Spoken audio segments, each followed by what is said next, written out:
Hello students, मैं संतोष कुमार गुप्ता आपका ICIT online classes में बहुत बहुत अभिनंदन करता हूं।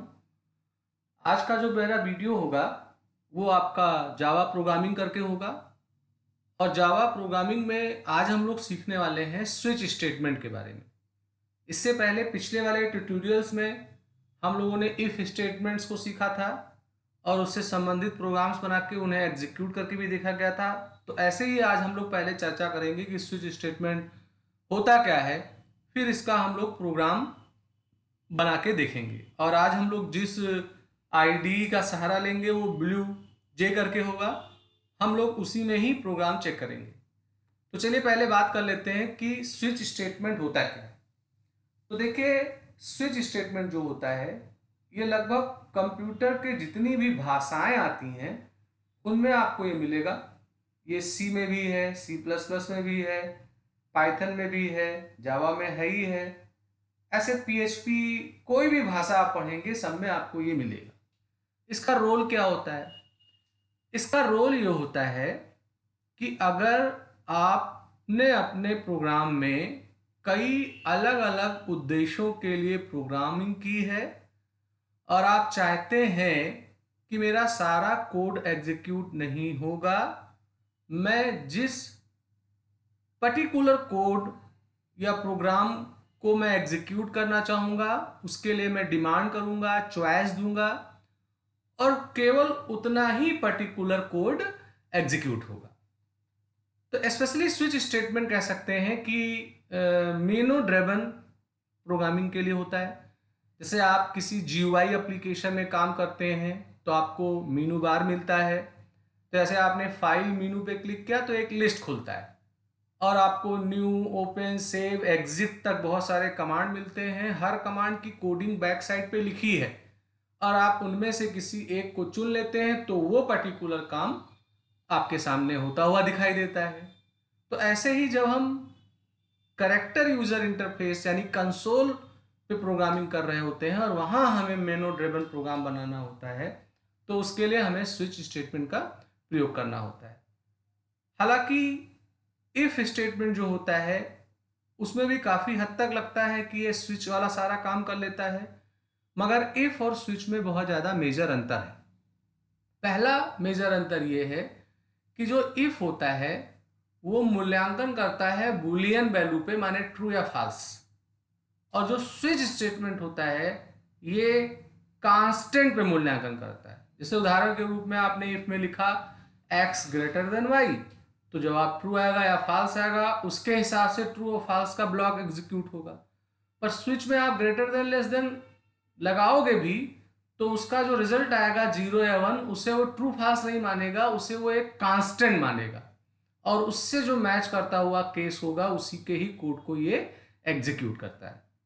तो स्विच स्टेटमेंट जो होगा ये मल्टी वे ब्रांच स्टेटमेंट है।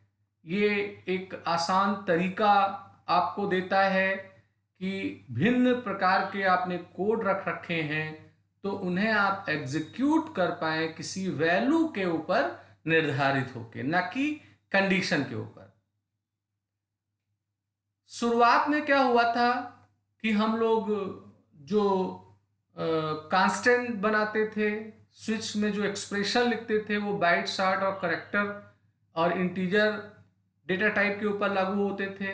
पर जब जेडीके के नए वर्जन 7 या उसके आगे वाले वर्जन आए तो उसमें आपको इन्यूमरेटेड और स्ट्रिंग के ऊपर भी कांस्टेंट या एक्सप्रेशन लगाने की अनुमति मिल गई। और कुछ रैपर क्लासेस होते हैं उन पे भी हम लोग स्विच यूज कर सकते हैं। तो कुल मिला के स्विच का होता है यूज मल्टी वे ब्रांच स्टेटमेंट को आप अकॉर्डिंग टू वैल्यू एग्जीक्यूट कराना चाहते हैं तो उस वास्ते इसका प्रयोग किया जाता है। इसका सिंटेक्स देख लेते हैं। हमारा जो स्विच है इसके साथ एक एक्सप्रेशन लिखा जाएगा। वो एक्सप्रेशन जो होगा वो कांस्टेंट या लिटरल्स के फॉर्म में होगा। सेमीकॉलन का निशान नहीं लगेगा, ओपनिंग ब्रेस खुलेगा, क्लोज हो जाएगा ब्रेस लास्ट में। और स्विच जब भी यूज किया जाता है तो उसके साथ केस लगता है। केस एक कीवर्ड है तो स्विच के साथ केस लगेगा और केस के बाद वैल्यू लिखी जाएगी। तो मान लेते हैं आपके पास 10 वैरायटी के काम है और उनमें से किसी एक काम को एग्जीक्यूट कराना है डिपेंड ऑन वैल्यू, तो आपको 10 केस लगाना पड़ेगा। तो यहाँ case value 1, case value 2, case value 3 ऐसे लिखना होता है।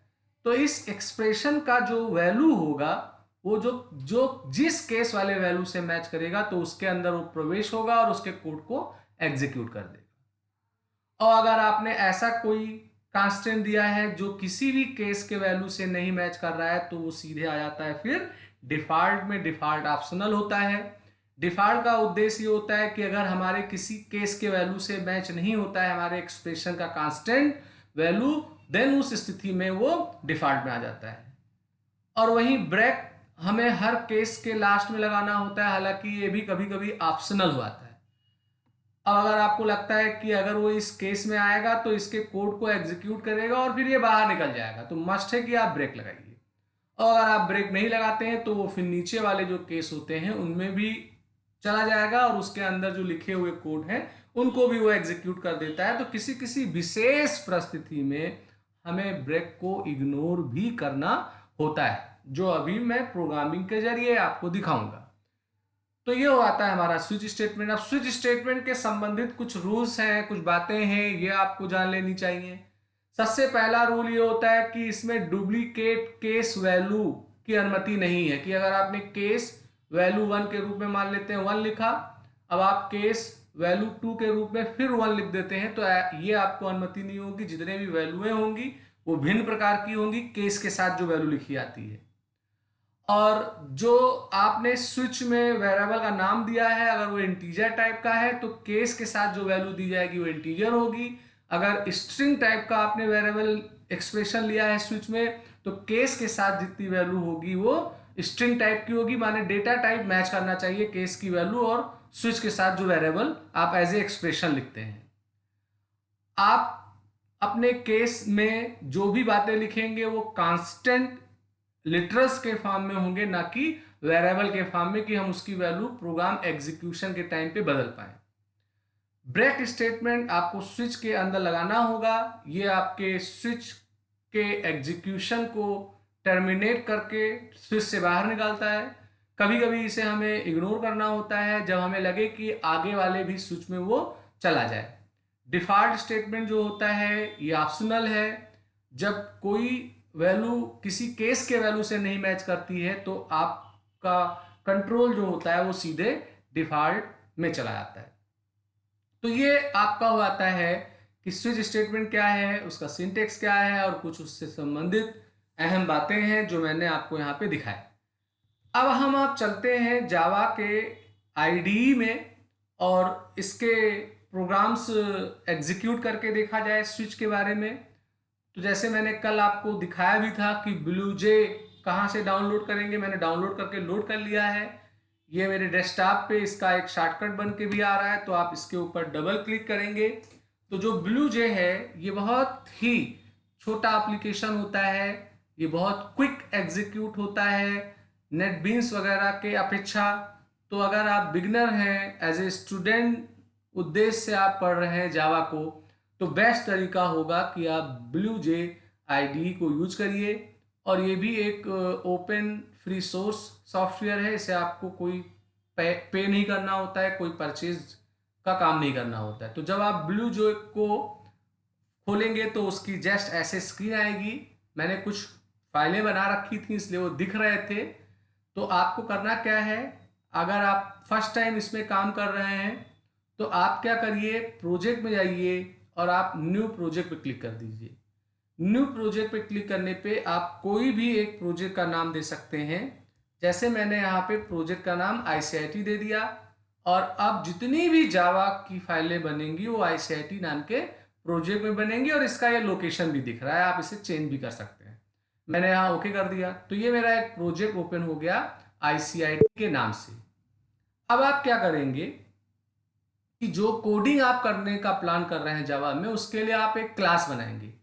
तो यहाँ न्यू क्लास का बटन दिख रहा है, या एडिट मेनू पे जाएंगे वहां भी न्यू क्लास मिलेगा और उसका शॉर्टकट की Ctrl+N है, इससे भी यूज कर सकते हैं। तो जब आप न्यू क्लास पे क्लिक करेंगे तो वो क्लास का एक नाम पूछेगा। तो जैसे मैंने क्लास का नाम यहाँ पे दे दिया test1, और आपसे पूछेगा कि ये क्लास आप बना रहे हो कि एब्स्ट्रैक्ट क्लास बना रहे हो, तो खैर इन बातों में हमें नहीं जाना है फिलहाल। और आप यहाँ पे क्लास लेके ओके कर दीजिए। तो जैसे ही क्लास लेके ओके करेंगे तो आप देखेंगे कि एक छोटा सा आइकन बन के आएगा, और आप इस आइकन के ऊपर डबल क्लिक करेंगे तो ये एक इसका जो सोर्स कोड होगा वो आपके सामने ओपन हो जाएगा। तो मैंने test1 पे डबल क्लिक कर दिया है।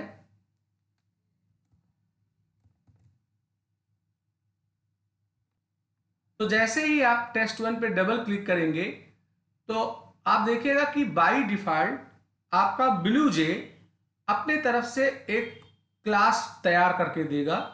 उसमें ऊप्स की जो आगे प्रोग्रामिंग हम लोग करेंगे, कंस्ट्रक्टर वगैरह वो सारा, तो वो कोडिंग यहाँ पे खुद से लिख के दे देता है। तो फिलहाल आपको अपने कोड को बना के कंपाइल करके एग्जीक्यूट करना है, तो इनको आप सेलेक्ट ऑल करके इन्हें नष्ट कर दीजिए, डिलीट कर दीजिए, इनकी कोई ज़रूरत आपको नहीं है। अब आप जो कोडिंग करना चाहते हैं उस कोडिंग को आप यहाँ पे लिखिए। तो जैसे मैंने यहाँ पे लिखा क्लास, और क्लास का नाम test1 दे दिया। अब देखिए यहाँ पे इंटर करेंगे आप, फिर इसका ब्रेस मैंने खोला। तो जैसे ही आप देखेंगे कि कोई कीवर्ड लिखेंगे तो उसका अगर आप देखो तो यहाँ पे कलर चेंज हो चुका है। मैंने जैसे ही ओपन किया ब्रेज, तो देखिए यहाँ पर एक ग्रामर का एरर आने लगा, चूंकि इसका क्लोज होना चाहिए ब्रेस, और हमारा इंडेंट जो है वो ऑटोमेटिक इसके अंदर चला गया, जिससे लगेगा कि जो कोड आप लिख रहे हो वो इसके अंतर्गत आ रहा है। अब मैंने यहाँ पे लिख लिया है पब्लिक, फिर लिख लिया है स्टैटिक, फिर लिख लिया है वैड। ये आपको लिखना होता है, क्यों लिखना होता है मैंने डेमोन्स्ट्रेट किया था। और ये तो ये आपने कोडिंग लिख दिया। अब यहाँ पर मैंने ब्रेस खोला। अब ब्रेस खोलने के बाद फिलहाल एक कोई छोटा सा प्रोग्राम में डमी बना लेता हूँ, फिर स्विच को यूज करता हूँ। इंटीजर लिया मैंने।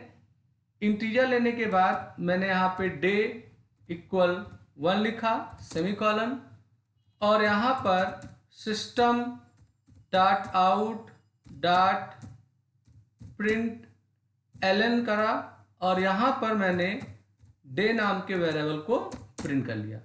अब ये ब्रेस मैंने बंद कर दिया मेन का, और ये ब्रेस मैंने बंद कर दिया है अपने क्लास का।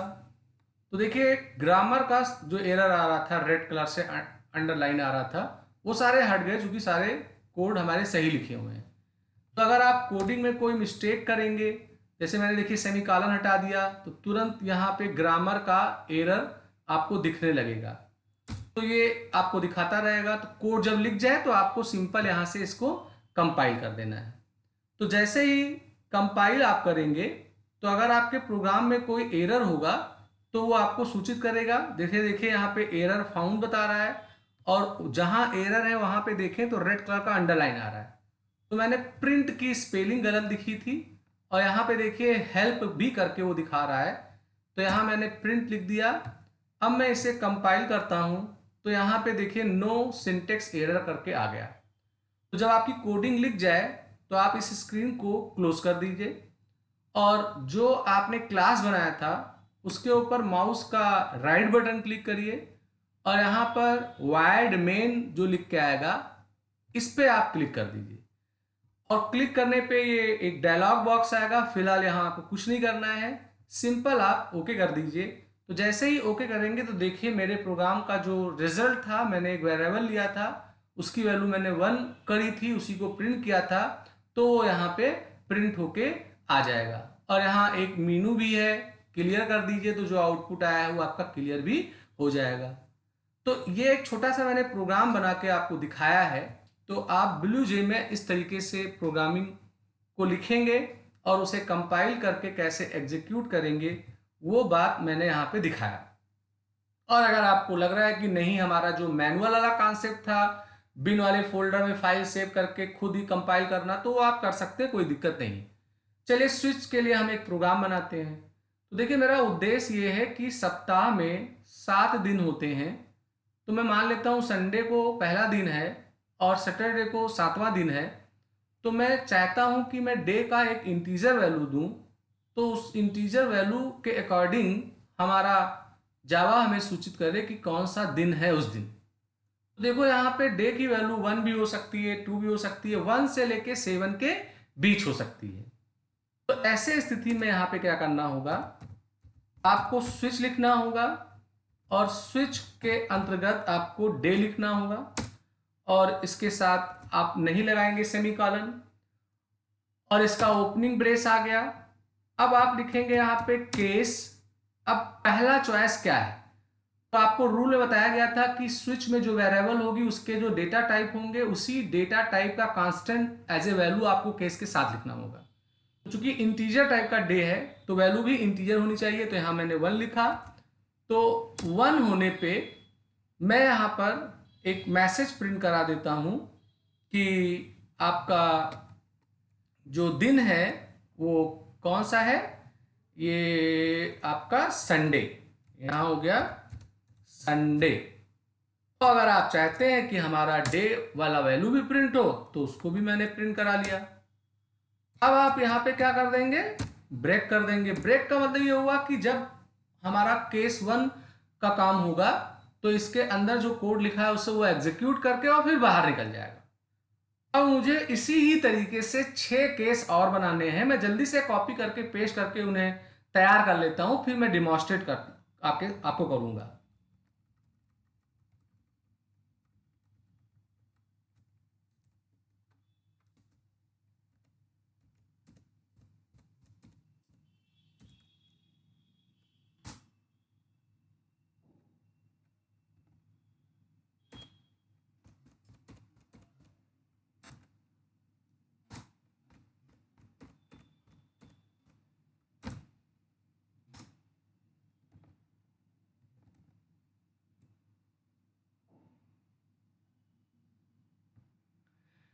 तो ये मैंने कोडिंग अपना कंप्लीट कर लिया है। तो यहाँ इस प्रोग्राम का लक्ष्य ये था कि हमारे वीक में 7 दिन होते हैं, तो मैं न्यूमेरिक वैल्यू जो दूंगा डे का उसके अकॉर्डिंग उस न्यूमेरिक वैल्यू के अकॉर्डिंग वो बताएगा कि उस दिन कौन सा डे है। तो यहाँ इंटीजर करके एक डे वेरिएबल लिया गया। फिलहाल इसकी वैल्यू मैंने 1 असाइन कर दी है। अब 2 भी हो सकता है या 1 से 7 के बीच कोई भी वैल्यू हो सकती है। तो अब मुझे यहाँ पर ये कोड एग्जीक्यूट कराना है कि अकॉर्डिंग टू डे, डे का जो कांस्टेंट होगा, लिटरल होगा, उस पार्ट को मुझे एग्जीक्यूट कराना है। तो चूंकि डे इंटीजर था इसलिए केस के साथ मैंने इंटीजर वैल्यू लिखा है। तो 1 में मैंने कहा है कि संडे है, 2 में मैंने कहा है कि मंडे है। ऐसे करके मैंने यहाँ 7 केस लगा दिया है और फिर लास्ट में मैंने यहाँ डिफॉल्ट लिखा है। दैट मीन्स अगर मैं ऐसा कोई डे वैल्यू देता हूं, भाई 7 दिन ही होता है, अगर मैंने 0 दे दिया, 11 दे दिया तो ऐसा कोई डे होता नहीं है। तो ऐसे स्थिति में वो बताएगा कि आपका इनवैलिड डे है। तो ये एक डेमोन्स्ट्रेशन है हमारे प्रोग्राम का। अब मैं क्या करूंगा कि इस प्रोग्राम को कंपाइल में करता हूं और अगर हमारे प्रोग्राम में कोई एरर होगा तो वो हमें डिस्प्ले होगा। तो यहाँ मैंने कंपाइल किया हुआ है। तो कंपाइल करने पे अगर आप देखें तो स्विच का शायद मेरा ब्रेस नहीं बंद हुआ है, ये मेन वाले का ब्रेस बंद है और ये हमारा बंद है क्लास का। तो यहाँ हमें स्विच वाले का ब्रेस बंद करना होगा। तो यहाँ पर मैंने ये, तो अगर आप देखें तो ऊपर हमारा यहाँ पे स्विच का 3 ब्रेस खुले हुए हैं, क्लास के, एक मेन के, एक स्विच के। तो हमें क्लोज भी इन्हें 3 के फॉर्म में करना होगा। तो ये आपका कंपाइल हो गया। तो अगर आपके कोई प्रोग्राम में एरर होगा तो यहाँ पे टेस्ट क्लास का जो नाम होगा उसके नीचे रेड कलर का मार्क पड़ जाएगा। अब आप इसे कंपाइल कर लीजिए। तो जैसे ही आप कंपाइल करेंगे देख रहे होंगे कि यहाँ पे बता रहा है कि कोई एरर नहीं है। आउटपुट क्या आएगा, आउटपुट डे की वैल्यू 1 है तो बट नेचुरल केस 1 में जाएगा, तो संडे आना चाहिए। अब मैंने इसको यहाँ से क्लोज किया और इसके ऊपर राइट बटन क्लिक करके मेन फंक्शन को कॉल करके ओके कर दिया। तो आप देखो यहाँ पे आ रहा है आपका संडे 1 आ रहा है, चूंकि 1 था। अब मैं क्या करता हूँ, एक बार इसके कोडिंग में थोड़ा बदलाव कर लेता हूँ। जैसे डे की वैल्यू 1 थी तो डे की वैल्यू इस बार मैं ले लेता हूँ 5 और फिर इसे कंपाइल करता हूँ, कोई एरर नहीं है। इसको क्लोज करता हूँ और फिर अपने प्रोग्राम को मैं रन करता हूँ। तो 5 दिया है, तो 5 के हिसाब से अगर आप देखें तो थर्सडे आपको प्रिंट होके मिल रहा है। तो इस तरीके से जो वैल्यू आपके डे वाले इंटीजर वेरिएबल की होगी उस केस में हो जाएगा, उसी केस को काम करेगा। अब मैं अगर यहां लिख दूं 15, तो 15 डे तो होता नहीं है ना, उसके लिए मैंने कोई केस लिख रखा है, तो वो कहां चला जाएगा, डिफॉल्ट में। चलिए इसको कंपाइल कर लेते हैं। कंपाइल करने के बाद मैं इसको रन करता हूं, तो अगर आप देखोगे तो आपको इनवैलिड डे करके मिल रहा है, क्योंकि 15 कोई डे होता ही नहीं है। तो ओवरऑल इस छोटे से प्रोग्राम में अगर आप स्विच की काबिलियत समझना चाहें तो समझ सकते हैं। यहाँ एक छोटा सा प्रोग्राम है, उस छोटे से प्रोग्राम में मत जाइए, स्विच को समझाने के लिए बनाया गया है। उद्देश्य यही है कि मेरे 7 डेज होते हैं और 7 डेज में उस डे को वो प्रिंट करे जो मैं यहाँ इंटीजर वैल्यू डालूं, इसलिए ये प्रोग्राम यहाँ बनाया गया है। अब मैं एक आपको और बात दिखा दूं, जैसे मैंने यहाँ डे की वैल्यू 1 लिखी है, तो ये केस 1 में आएगा, और मैं मान लेता हूं कि यहां मैं ब्रेक हटा दूं, यानी ब्रेक लिखना मैं भूल गया या मैंने नहीं लिखा, तो इसका मतलब ये हुआ कि ये 1 वाले केस में आएगा, इसको तो करेगा ही करेगा, पर चूंकि ब्रेक नहीं लगा है तो कहां आ जाएगा, 2 वाले में भी आ जाएगा। तो अगर आपने ऐसी कोई गलती कर दी है तो 2-2 केस का आपको आउटपुट दिख जाएगा। करके देख लेते हैं। तो मैंने इसको यहां से कंपाइल किया, कोई एरर नहीं है। अब मैं यहां से इसको रन कर लेता हूं और ओके कर देता हूं, तो अगर आप देखें तो संडे भी आ रहा है और मंडे भी आ रहा है। तो यहां थोड़ा ध्यान देना होगा कि जितने भी आपने स्विचेस लगाए हुए होंगे, आपको उनके हर केस के लास्ट में मस्ट है कि आप ब्रेक लगाइए। ब्रेक नहीं लगाएंगे तो मैंने जो सिचुएशन दिखाया था कि वो नीचे वाले केस में भी उतर जाएगा, वो स्थिति हो जाएगी। अब कभी कभी कोई विशेष परिस्थिति आती है जहां पर हम ब्रेक को इग्नोर भी करते हैं। तो चलिए उस सिचुएशन को भी मैं देख लूं कि कहां पर हमें ब्रेक इग्नोर करना पड़ेगा। यहां तो कंपलसरी है कि ब्रेक लगाइए, क्योंकि कोई एक डे ही प्रिंट हमें कराना है। तो मैं एक प्रोग्राम छोटा सा बना रहा हूं। उस प्रोग्राम का उद्देश्य यह है कि मैं एक करेक्टर ए से लेके जेड के बीच सप्लाई करूंगा, और हमारा जावा ये बताए कि वो वावेल है या कॉन्सोनेंट्स है। तो आपको भी पता है कि वावेल के लिए 5 लेटर्स होते हैं, ए आई ओ यू ई होता है। तो हमें इनमें से अगर कोई कैरेक्टर मिल गया तो मैसेज देना है कि ये वावेल्स है, और अगर इसके बजाय कोई 21 अल्फाबेट है तो हम बताएंगे कि वो कॉन्सोनेंट है। तो इस प्रोग्राम को मैं जल्दी से तैयार कर लेता हूं, और तैयार करने के बाद में मैं उसके कोडिंग को आपके सामने डिमॉन्स्ट्रेट करूंगा। तो चलिए उस कोड को लिख लिया जाए। तो अगर आप देख पा रहे होंगे मैंने यहाँ पे कोड लिख लिया है। अभी इस प्रोग्राम का उद्देश्य ये है कि मैंने एक करेक्टर वेरिएबल लिया है ch, मैं इसमें एक करेक्टर दे रहा हूँ। अब मान लेते हैं मैंने करेक्टर स्मॉल लेटर में ए दे दिया है। अब मुझे जांचना है कि ये वावेल्स है कि कॉन्सोनेंट्स है। तो आपको भी पता है कि वावेल के 5 लेटर होते हैं, वो स्मॉल भी हो सकते हैं या कैपिटल भी हो सकते हैं। तो मैंने यहाँ पहले लिखा केस स्मॉल ए। अब देखो केस स्मॉल ए, अब केस ए के बॉडी में मैं कुछ नहीं लिख रहा हूं, सीधे फिर यहाँ पे कैपिटल ए लिख दे रहा हूं। इस तरीके से जितने भी हमारे 5 स्मॉल और 5 कैपिटल लेटर हैं वावेल्स, उन्हें मैं डायरेक्ट लिखते हुए चलाया हूं। तो इसका मतलब ये हुआ कि इनमें से किसी भी केस में हो जाएगा, तो चूंकि उसके बॉडी में कुछ नहीं लिखा हुआ है और ना ब्रेक लिखा हुआ है। तो सपोज करो इसकी वैल्यू ए है, तो ये केस ए में जाएगा। अब चूंकि इसके ब्लॉक में कुछ ना लिखा है और ना ब्रेक लगा हुआ है, तो नीचे वाले केस में वो उतरता उतरता कहां आ जाएगा, यहां तक आ जाएगा, और आपको मैसेज दे देगा वावेल, और फिर ब्रेक हो जाएगा।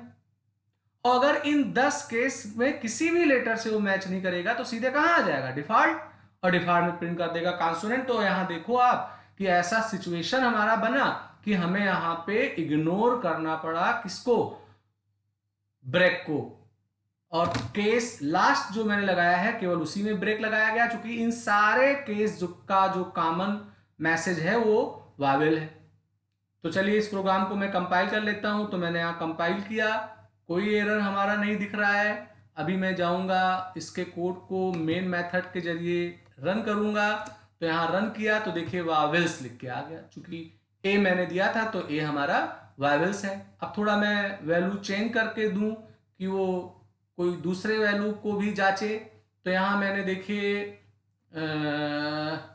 ए को मैं हटा देता हूँ, यहाँ मैं कैपिटल ओ लिख देता हूँ। तो अभी क्या होगा कि वो सीधे कहाँ आएगा, कैपिटल ओ में आएगा। चूंकि यहाँ भी ब्रेक नहीं लगा तो नीचे आते आते इस मैसेज को प्रिंट करेगा। कंपाइल किया गया, कोई एरर नहीं है। अभी मैं इसको रन कर देता हूं तो अभी देखो यहाँ भी वावेल्स आ रहा है, चूंकि वो भी वावेल्स है आपका। अभी मुझे ऐसा कोई कैरेक्टर देना है जो वावेल ना हो, तो वो कॉन्सोनेंट्स प्रिंट करके दे। तो ऐसे मैंने यहाँ पर लेटर दे दिया एस। तो एस देखिए किसी भी केस से नहीं मैच कर रहा है, सीधे कहाँ आ जाएगा, डिफॉल्ट में आ जाएगा। तो मैंने इसको यहाँ पे कंपाइल कर लिया, इसे मैं क्लोज कर देता हूँ और फिर यहाँ पे मैं इसको रन कर देता हूँ। तो अभी आपका आ जाता है, कॉन्सोनेंट आता है। तो फ्रेंड्स, ऐसे बहुत सारे प्रोग्राम्स हैं जो आप बना सकते हो स्विच की मदद से। एक विशेष बात का ध्यान और देना होगा कि हमारा जो स्विच है इसमें हम नेस्टिंग का भी काम करते हैं, इसमें हम नेस्टिंग का भी काम करते हैं। तो ये भी आपको ध्यान देना होगा कि अगर आगे चल के स्विच के अंदर स्विच लगाना हुआ तो उसको आप लगा सकते हैं। तो फ्रेंड्स, मुझे उम्मीद है कि आज का वीडियो आपको अच्छा लगा होगा। अगर अच्छा लगा हो वीडियो तो उसे लाइक करिए, शेयर करिए, सब्सक्राइब करके बेल आइकन को सेलेक्ट करिए। मैं अपना वीडियो यहीं पे समाप्त करता हूँ। Thank you.